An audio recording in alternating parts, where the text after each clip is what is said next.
Good morning guys. दोस्तों आप देख रहे हो अपना एक यार current update channel. I hope कि आप सारे अच्छे हैं। तो दोस्तों आज हम बात करेंगे जेकेएसएसबी क्लास फोर्थ का जो एग्ज़ाम हुआ था उसमें एक्सपेक्टेड कटअप क्या रहने वाला है।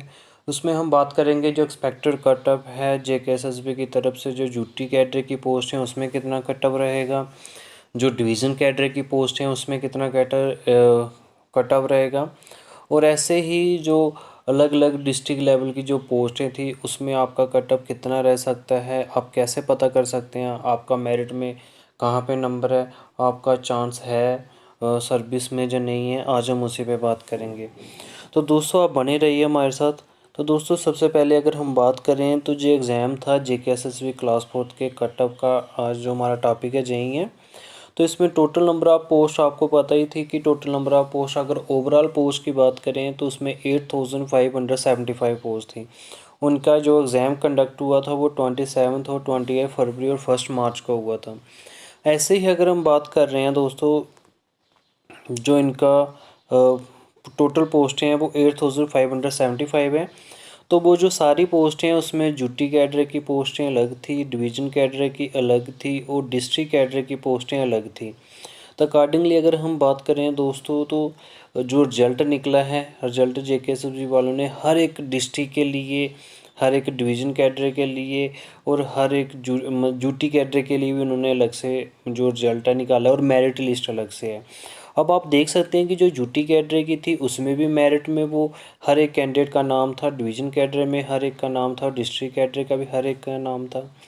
अकॉर्डिंगली अगर जब आपका मेरिट बनेगा उसमें अगर आपने जो प्रेफरेंस दी थी, अगर प्रेफरेंस आपने दी थी फर्स्ट अपने डिस्ट्रिक्ट को दी है, कि मान लो कोई श्रीनगर डिस्ट्रिक्ट में रहता है तो उसने अपनी प्रेफरेंस श्रीनगर डिस्ट्रिक्ट में दी है।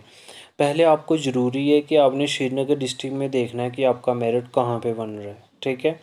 अगर आपका मेरिट बन रहा है अकॉर्डिंगली पोस्ट के हिसाब से, पहले आपको ये जानना बड़ा ज़रूरी है कि हर एक डिस्ट्रिक्ट में जो पोस्टें हैं वो कितनी हैं।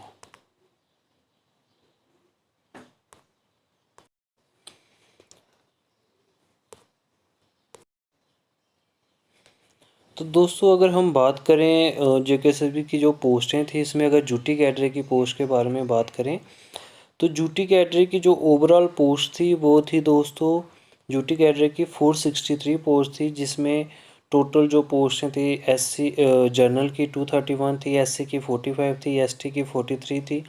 अकॉर्डिंगली ऐसे पीएसपी की, एएलसी की, आरबीए की और ईडब्ल्यूएस की और एससी ओएससी की पोस्टें हैं। तो जैसे ही आप अपना मेरिट अगर देखना चाहते हो, ऐसे ही अगर डिवीज़न जम्मू की बात करें उनकी भी अलग से पोस्टें बताई हुई हैं, कश्मीर डिवीज़न के लिए भी अलग से पोस्टें बताई हुई हैं। तो दोस्तों जो जनरल बात है कि जैसे ही कोई कैंडिडेट जो है फॉर्म फिल करता है, कोई कश्मीर डिवीज़न से करता है या जम्मू डिवीज़न से करता है, जैसे हम कश्मीर डिवीज़न की बात करते हैं, श्रीनगर से कोई जो है अपना फॉर्म फिल करता है तो सबसे पहले वो प्रेफरेंस देगा अपने श्रीनगर डिस्ट्रिक्ट को। जैसे वो अपने श्रीनगर डिस्ट्रिक्ट को पहले प्रेफरेंस देगा, प्रेफरेंस के दौरान जैसे वो प्रेफरेंस देगा, अब जो मेरिट निकल के आया है, आप पहले, आपके लिए ज़रूरी है कि आप मेरिट को देखो, जो उनकी पीडीएफ है उस मेरिट को देखो कि उस मेरिट में आपका नंबर कहाँ पे है, उस मेरिट में आपका नंबर कहाँ पे है। जैसे ये श्रीनगर डिस्ट्रिक्ट की अगर बात करें, इसमें 163 पोस्ट थी, ओपन मेरिट की 33 थी, एससी की 29, एसटी की अकॉर्डिंगली 320 पोस्टें थी।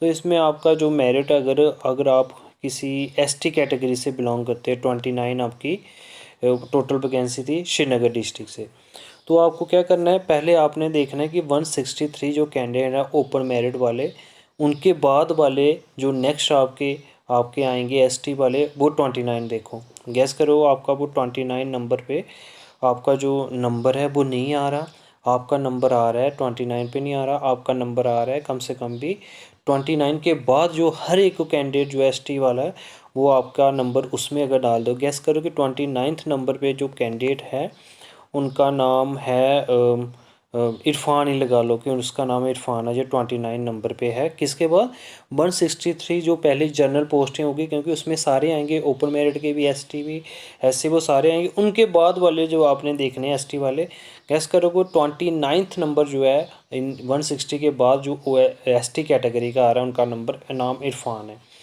आपने फिर नेक्स्ट टाइम क्या करना है, इरफ़ान को वो चेक करना है, वो 29 नंबर है लेकिन आपका नंबर काफ़ी आगे है, आपका नंबर आ रहा है कोई, उसके बाद इरफान के बाद 29 कैंडिडेट जो है एसटी के बाद आपका नंबर आ रहा है कोई 50 नंबर पे, गैस करो आपका उसके बाद 50th नंबर पे है, तो आपने इसके बाद क्या करना है जी। तो आपका हो गया कि इसमें जो आपका नंबर है आ गया डिस्ट्रिक्ट कैडरे का। इसके बाद डिस्ट्रिक्ट कैडरे की बात करें, डिस्ट्रिक्ट कैडरे के बाद आपका ज़रूरी है कि आपका आप अपना मेरिट देखो डिवीज़न के लिए।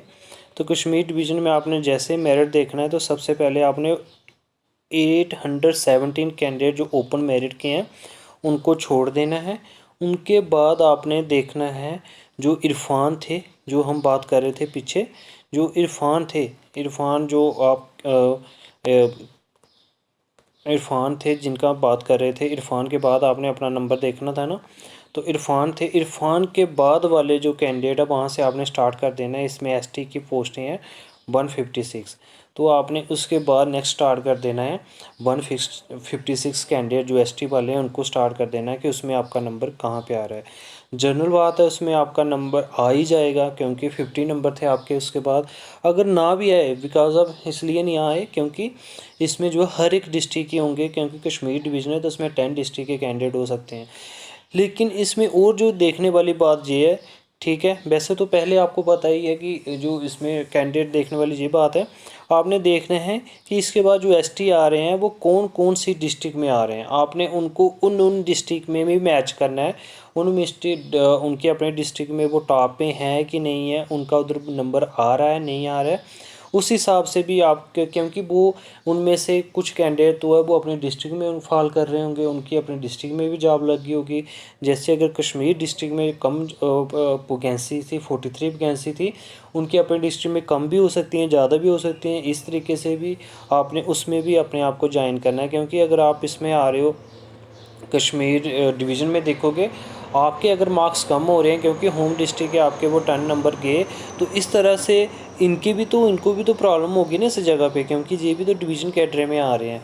इस वजह से आप अपना नंबर देखो और आपका नंबर तो डन हो जाएगा, ठीक है।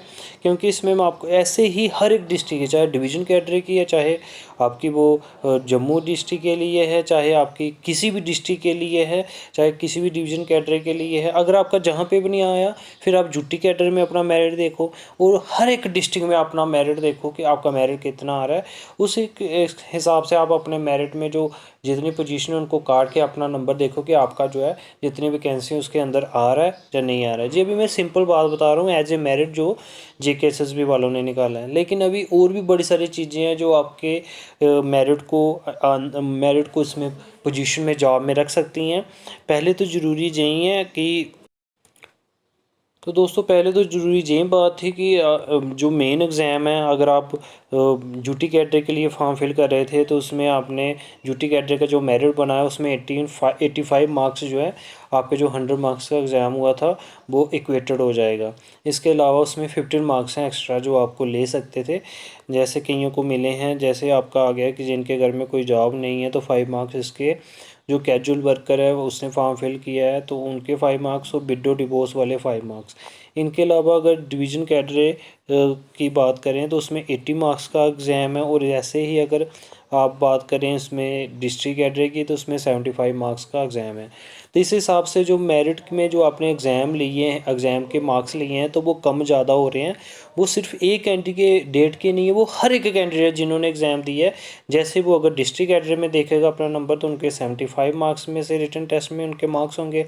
अगर वो अपना डिवीज़न कैटेगरी में नंबर देखेगा तो उसमें वो उनके जो एग्ज़ाम के मार्क्स हैं वो 80 मार्क्स में से प्रोविजन एक्टिवेटेड होंगे। और ऐसे ही अगर आपका यूटी कैटेगरी का मार्क्स देखोगे तो उनका जो रॉ स्कोर है वो आपका निकला होगा 85 मार्क्स में से। तो दोस्तों इस तरीके से आप अपनी मेरिट को देखो कि आपका नंबर कहाँ फॉल कर रहा है। जी अब हम बात कर रहे हैं जो ओवरऑल जो उन्होंने मेरिट निकाला था JKSSB वालों ने। अब अकॉर्डिंगली जो मैंने बताया है कि किस तरीके से जो मेरिट बनना है, कितने मार्क्स के ऊपर नीचे जो है आपका मेरिट बनेगा, जो जॉब लग सकती है, आज हम उस पर बात करते हैं।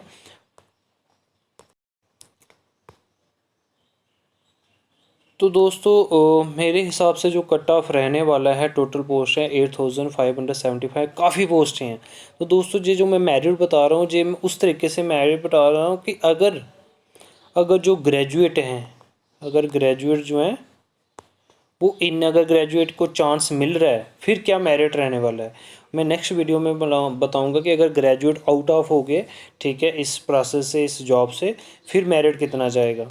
तो दोस्तों बड़े सारे पॉइंट है जो कहने वाले हैं। जो मेरिट में अगर जो क्लास फोर्थ के एग्ज़ाम में अगर ग्रेजुएट जो है वो एलिजिबल हो जाते हैं, फिर जो मेरिट रहने वाला है। दोस्तों ये मेरिट जो है, आप सोच रहे होंगे कि इतना कम मेरिट क्यों रहेगा। ठीक है, मेरिट कम रहने के बड़े सारे चांस हैं, बिकॉज ऑफ दोस्तों कि आप देख सकते हो कि वो कैंडिडेट जिन्होंने अपने डिस्ट्रिक्ट में फॉर्म लगाया है, ठीक है, तो उसका नंबर तो हर एक डिस्ट्रिक्ट में आया है। 10 जम्मू के डिस्ट्रिक्ट में, 10 कश्मीर के डिस्ट्रिक्ट में भी उनका नंबर आया है, और उसी के हिसाब से उनका नंबर अपने डिवीज़न कैटेगरी में भी आया है, इनके बाद कश्मीर डिवीज़न में भी आया है, उनके बाद यूटी डिवीज़न में भी आया है। लेकिन वो जॉब तो एक ही जगह पे करेगा ना, ठीक है, और उस हिसाब से उसका मेरिट जो है जैसे बनता जाएगा ऐसे मेरिट आगे आगे बनता जाएगा प्रेफरेंस के हिसाब से। तो इसका जो मेरिट है वो कम ही होने वाला है। अगर मेरिट कम होने की बात करें, मेरे हिसाब से जो ओपन मेरिट का मेरिट बनने वाला है, ओपन मेरिट के अगर मेरिट की बात करें दोस्तों, तो इसमें जो टोटल पोस्टें थी ओपन मेरिट में वो थी 4345 पोस्ट थी। एससी की 879 पोस्ट थी, एसटी की 766 पोस्ट थी, सोशल कास्ट की 246 पोस्ट थी, एआरसी की 301 पोस्ट थी, आरवीए की 1117 पोस्ट थी, पीएसपी की 288 पोस्ट थी, और ईडब्ल्यूएस की 633 पोस्ट थी।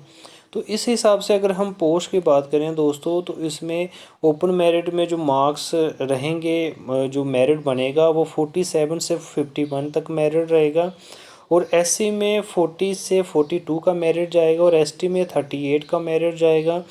सोशल कास्ट में 41 से 43 के बीच में मेरिट जाएगा, एएलसीआईबी का 36 मेरिट जाएगा, और आरबीए का 37 से 39 मेरिट जाएगा पोस्टों के हिसाब से, और पीएसपी पहाड़ी स्पीकिंग जो पीपल हैं उनका 34 से 36 जाएगा, और ईडब्ल्यूएस इकोनॉमिकली वीकर सेक्शन का जो मेरिट जाएगा वो 35.5 जाएगा।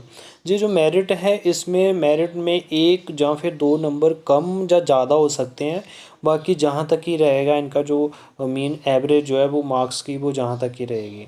तो दोस्तों अगर आपको मेरी वीडियो अच्छी लगी, मेरी वीडियो को लाइक कर दो, शेयर कर दो, और अपना मेरिट देखो कि इस हिसाब से जैसे मैंने बताया, पहले आप अपने डिस्ट्रिक्ट में मेरिट देखो, इसके बाद अपने डिवीज़न कैटेगरी में देखो कि आपका नंबर जो पहले फाल किए हुए हैं वैकेंसी के हिसाब से, उनके बाद आपका नंबर क्या था, और उस कैंडिडेट को आप वहाँ ढूंढो नेक्स्ट डिवीज़न कैटेगरी में जाके। उसके बाद आप अपना चेक करो कि आपका उसके नीचे कितना आ रहा है और पोस्टें क्या हैं। ये सारी चीज़ें जो है कहने वाली हैं, जो मेन स्टडी एरिया में आती हैं, कि आप अपना मेरिट को देखो कि आपका कहाँ फॉल कर रहा है। दोस्तों अगर आपको मेरी वीडियो अच्छी लगी, मेरी वीडियो को लाइक कर दो, शेयर कर दो अपने नियर और डियर में। जो पहली बार मेरे चैनल पे विजिट कर रहा है, मेरे चैनल को सब्सक्राइब कर दो, नोटिफिकेशन बेल को ऑल पे रख दो, जिससे कोई भी मैं नई वीडियो अपलोड करूं तो आपको सबसे पहले इन्फॉर्मेशन हो जाए। तो दोस्तों आप ज़्यादा से ज़्यादा लाइक करो, शेयर करो, और आप कमेंट भी करो मेरे को। और अगर कमेंट आप ज़्यादा करोगे तो मैं जवाब भी दे पाऊँगा, अगर थोड़े से कमेंट करोगे, ठीक है। और आप जो है थोड़ी नॉलेज रखो और इस हिसाब से मेरिट देखो, तो आपका जो है आपको क्लियर हो जाएगा कि आप मेरिट में इन हो, जॉब में इन हो या फिर आउट हो। तो दोस्तों ये मेरिट मैंने बताया है, अगर जो ग्रेजुएट है वो एलिजिबल हो जाएंगे फिर इतना मेरिट रहेगा, अगर ग्रेजुएट आउट होंगे तो फिर मेरिट इससे भी डाउन चला जाएगा। तो दोस्तों यही था नया अपडेट। Thank you guys.